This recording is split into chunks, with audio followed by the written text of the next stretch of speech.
As the prevailing sounding board for the angst of a zillion sports fans for 30 years, Mike Francesa has always approached his New York talk show with an atypical sobriety for sports radio, that is 5.5 hours of no-frills bloviating on the air in his trademark New Yorks, followed by another 5 hours of focused game watching into the small hours of the night.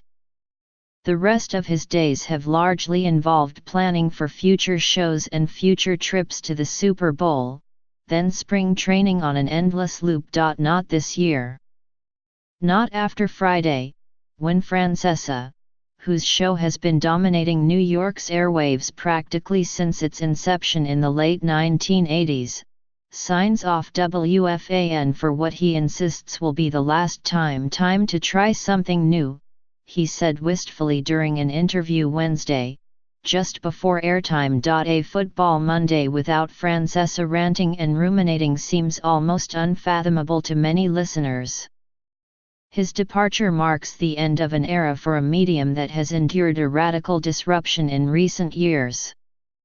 The proliferation of sports podcasts, satellite radio, and multiple 24-hour sports networks has congested the soundscape with a stream of shows featuring men yelling at each other about sports. For many years, however, there were seemingly just two, Francesa and Christopher Russo, better known as the Mad Dog, who formed the most influential sports radio duo in the country, until they separated in 2008, with Russo moving to the satellite radio company SiriusXM. Francesa, who is 63 and announced his departure from WFAN last year, still has his followers.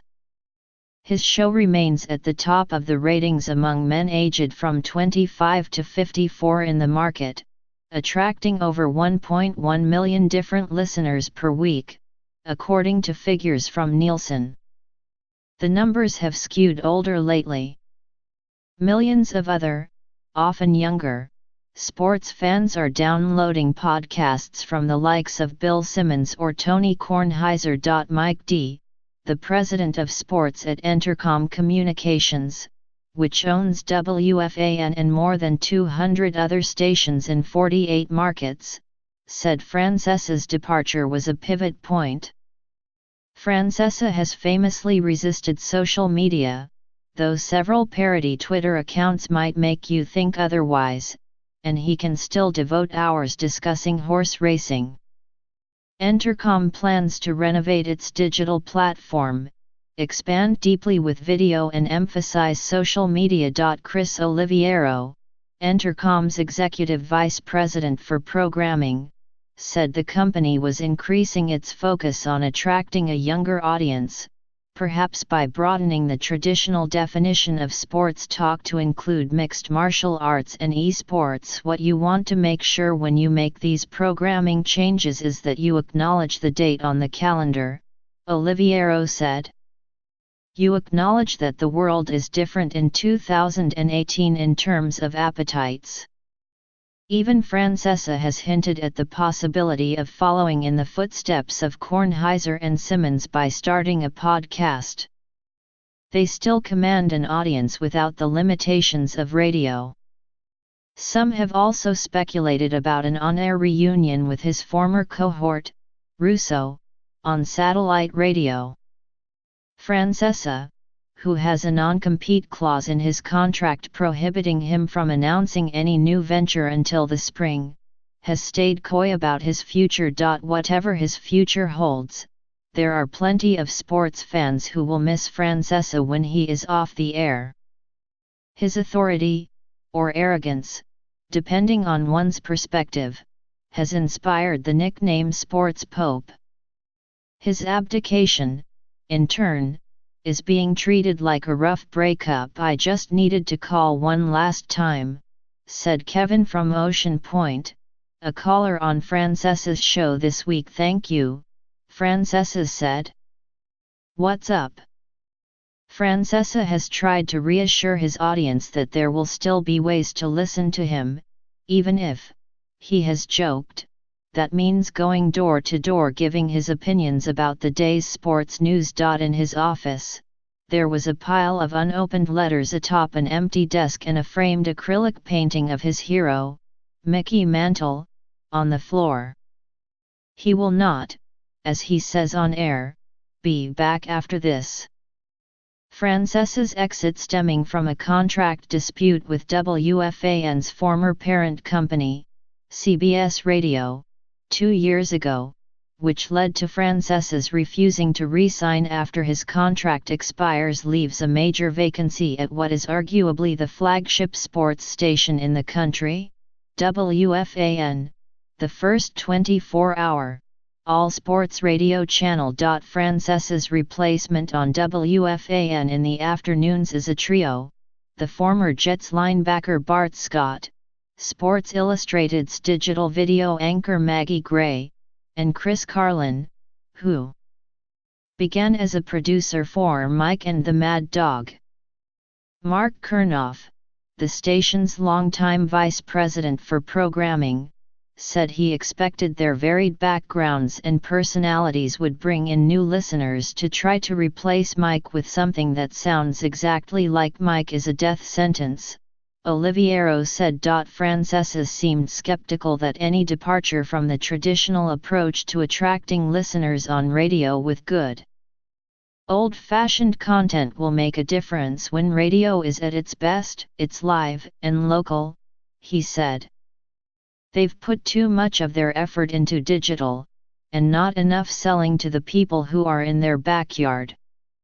Kornheiser, whose podcast, The Tony Kornheiser Show, grew out of his former radio show on ESPN Radio and various stations in the Washington area, said Francesa might be the perfect entertainer to bridge the gap between the hyper-local formula of traditional sports talk and the wider world of podcasting. You can get so much national stuff, Kornheiser said.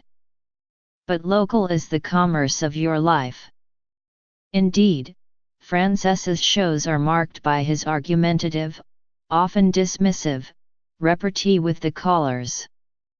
Brian Monzo, Francesa's producer, said the show averages 30 to 40 calls per hour, on 5 different lines, and those are only the calls that get through. Some eccentric callers have developed their own reputations.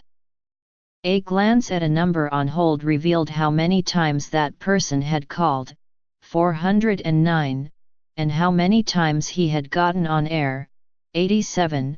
I'm guessing that's Mike in North Carolina, Monzo said. I can tell it from the area code. Ian Eagle, a former board operator for Mike and the Mad Dog and now the play-by-play voice of the Nets, said Francesa boasted an encyclopedic memory for sports information, but that was only part of his talent. Francesa's ability to discern what was most important in an event or story was unparalleled, he said. Francesa, though, started as a researcher for CBS Sports. Colleagues called him a fax machine, and he still does his show with several newspapers in front of him, open to the agate page of statistics and standings. The turning point came in 1989, when WFAN paired him with Russo, blending his over-the-top energy with Francesa's blunt, outer-borough, barstool-style authority. It proved a success almost overnight. Sports talk channels began popping up around the country, replicating their formula. If those guys had failed, this whole push towards sports talk radio would have definitely had a serious slowdown, said Ted Shaker, a former CBS Sports executive producer. Now, with Russo on satellite and Francesa contemplating a jump to podcasts, that era appears to be winding down. I'm going to miss him, Oliviero said of Francesa. But from a business standpoint, we're excited. Undoubtedly, WFAN and its parent company are making a trade-off. In late November, after the Giants benched their quarterback, Eli Manning, a vintage, bellowing Francesa rant confirmed to listeners that he was not slowing, despite those notorious clips of him falling asleep on the air. The tirade quickly caught fire on social media. On YouTube, a recording of it has been viewed more than 157,000 times. But how many of those listeners ever tuned into the show? That is the problem Entercom and other radio stations are trying to solve. That is no longer Francesa's problem. After Friday, he becomes just another New Yorker with a lot of opinions, looking for a place to channel them.